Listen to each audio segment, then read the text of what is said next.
Selamat pagi keluarga damai, bagaimana kabar Bapak Ibu serta saudara sekalian? Semoga kita semua dalam keadaan baik dan dalam keadaan damai sejahtera. Mari kita berdoa sebelum kita merenungkan firman Tuhan hari ini.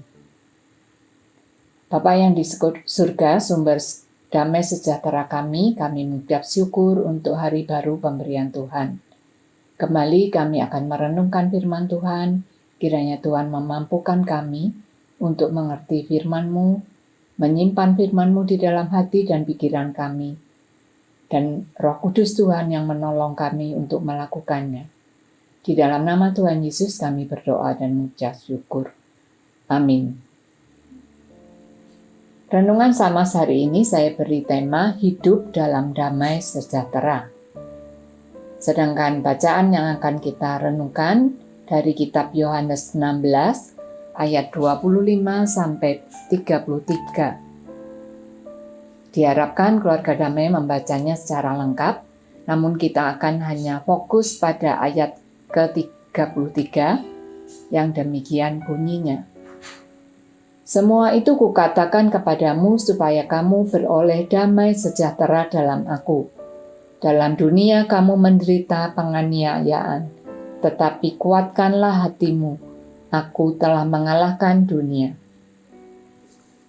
Keluarga damai, setiap orang, termasuk kita anak-anak Tuhan, pasti mengharapkan kehidupan yang tenang dan nyaman, damai, tidak ada masalah, apalagi mengalami tekanan atau penderitaan. Namun kenyataan berkata lain.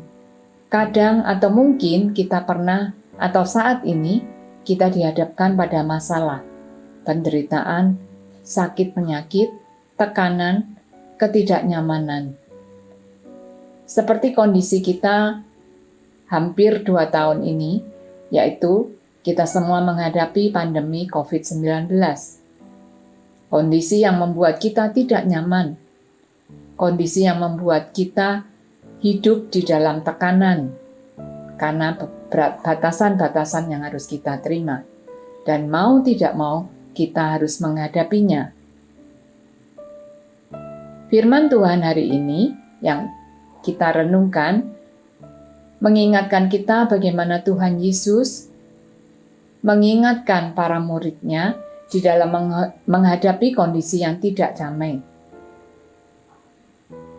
Namun, yang perlu kita ketahui, penderitaan yang dialami oleh para murid dalam bacaan kita hari ini bukan tentang sakit penyakit atau penderitaan yang dialami oleh para murid karena dosa. Jika kita membaca lengkap kitab Yohanes, terutama mulai pasal 11, kita akan melihat bagaimana Tuhan Yesus mempersiapkan para murid untuk menghadapi penderitaan dan penganiayaan karena iman percaya mereka, status mereka sebagai pengikut Kristus. Itulah penderitaan yang akan mereka hadapi. Yohanes 16 ditulis sebelum Tuhan Yesus ditangkap dan disalibkan. Sebelum Tuhan Yesus mati di atas kayu salib. Kitab Yohanes 16 ayat 33 atau ayat terakhir dari kitab pasal 16 meringkaskan seluruh pesan perpisahan Tuhan Yesus. Tujuan pesan perpisahan adalah supaya mereka memiliki damai sejahtera dalam Yesus. Pesan perpisahan itu dibuka dengan kata, "Janganlah gelisah hatimu, percayalah kepada Allah, percayalah juga kepadaku." Jika mereka percaya kepada janji Kristus, mereka pasti akan menikmati damai sejahtera. Nah, berkali-kali dalam pesan perpisahannya, Yesus memperingatkan mereka bahwa dunia membenci mereka, bahwa mereka akan dianiaya, dan bahwa mereka akan berduka cita. Dan dalam ringkasan pesan perpisahan itu, Yesus berkata, mereka akan menderita penganiayaan, dibenci karena menjadi pengikut Kristus. Kita bisa membacanya di Yohanes 15 ayat Yohanes pasal 15 ayat 18. Jikalau dunia membenci kamu, ingatlah bahwa ia terlebih dahulu membenci aku daripada kamu. Apa yang dilakukan oleh Tuhan Yesus menunjukkan bahwa ia sangat mengasihi murid-muridnya. Ia tahu apa yang akan terjadi setelah Yesus meninggalkan mereka, yaitu para murid akan menghadapi penderitaan. Mereka akan diperlakukan tidak adil dan dianiaya. Karena itu ia mengingatkan mereka sekaligus meneguhkan hati para murid agar mereka tabah dan mampu menghadapi penderitaan itu seperti yang tertulis di pasal 14 ayat 1. Keluarga damai, mungkin kita bertanya-tanya, bagaimana mungkin dalam penderitaan, penganiayaan, para murid bisa mengalami damai sejahtera seperti yang dikatakan oleh Tuhan. Para murid bisa mengalami damai sejahtera, kuncinya ada di kalimat terakhir. Aku atau Yesus telah mengalahkan dunia. Yesus memegang kekuasaan tertinggi. Segala sesuatu diletakkan di bawah kakinya, sebab tidak ada masalah yang tidak luput dari perhatiannya, atau tidak ada masalah yang terlalu sukar untuk ditangani. Ia telah mengalahkan dunia, ia telah mengalahkan maut.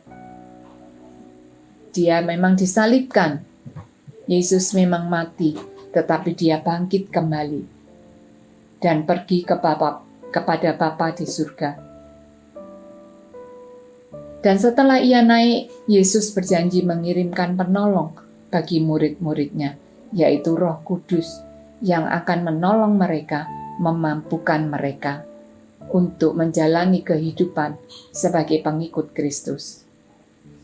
Keluarga damai, mungkin ada di antara kita yang pernah atau saat ini sedang menghadapi penderitaan karena kita pengikut Kristus, karena kita memiliki status sebagai orang Kristen. Mungkin kita mengalami penganiayaan, baik secara terselubung atau terang-terangan, karena mempertahankan iman percaya kita kepada Yesus Kristus. Maaf, mungkin kita tinggal bersama dengan keluarga atau pasangan hidup, orang tua yang belum percaya kepada Yesus. Dan mungkin kita ditolak, diintimidasi, tidak diizinkan pergi ke gereja ataupun membaca Alkitab. Dan berbagai tekanan karena kita memilih menjadi pengikut Kristus. Atau bisa juga di tempat kerja. Kita dikucilkan. Kita punya prestasi, punya kemampuan, tetapi kita tidak mungkin mendapat jabatan karena status kita sebagai orang Kristen. Dan berbagai intimidasi lain yang terselubung ataupun yang terang-terangan.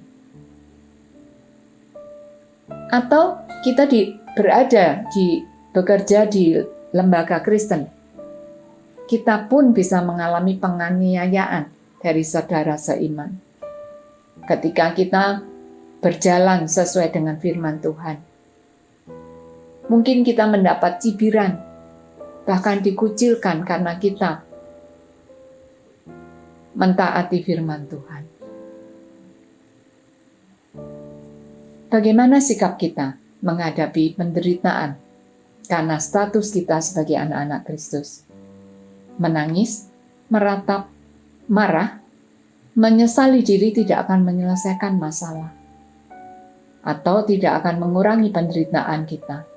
Malahan semakin membuat kita menderita, berbeban berat, dan pada akhirnya kita akan frustasi dan tidak mengalami damai sejahtera. Keluarga damai, bukankah kita mengharapkan damai sejahtera? Karena itu mari ingat pesan Tuhan Yesus. Kuatkanlah hatimu, aku telah mengalahkan dunia. Mari kita menguatkan hati untuk menghadapi penderitaan dan berpegang teguh pada janji Tuhan. Percaya Tuhan akan memampukan kita menanggung penderitaan, dan percaya bahwa Tuhan sendiri yang akan mengakhiri penderitaan dan menggantikannya dengan sukacita. Seperti Tuhan Yesus sudah mengingatkan para murid, Tuhan juga mengingatkan kita semua dalam penderitaan karena menjadi pengikut Kristus. Kita tidak dapat memiliki damai sejahtera bila kita tidak menguatkan hati, meneguhkan hati. Sebaliknya, kita dapat merasakan damai sejahtera jika kita mau berserah, beriman kepada Tuhan. Mengingat semua yang terjadi di dalam kehidupan kita, tidak ada yang kebetulan. Apa yang terjadi di dalam kehidupan kita, semuanya ada di dalam pengetahuan Allah. Dan semua itu untuk membuat kita semakin kuat. Sehingga kita juga dapat menjadi saksi bagi Kristus.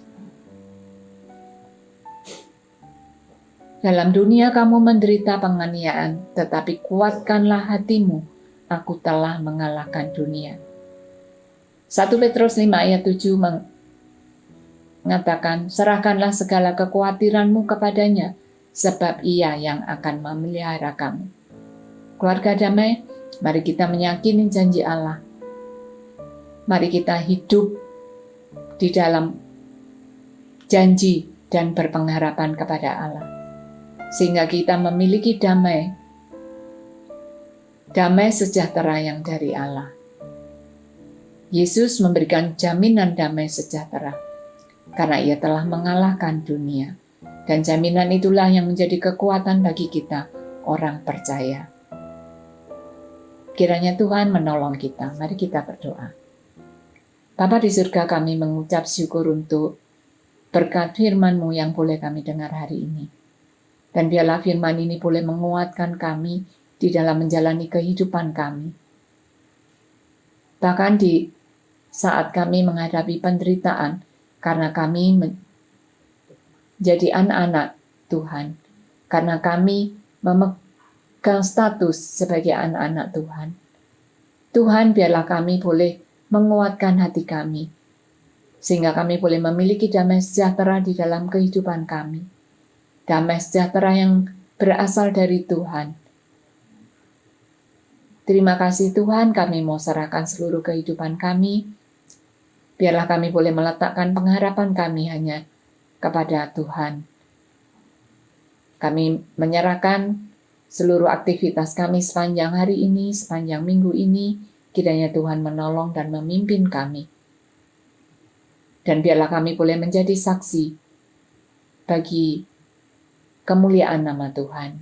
Di dalam nama Tuhan Yesus kami berdoa dan mengucap syukur. Amin.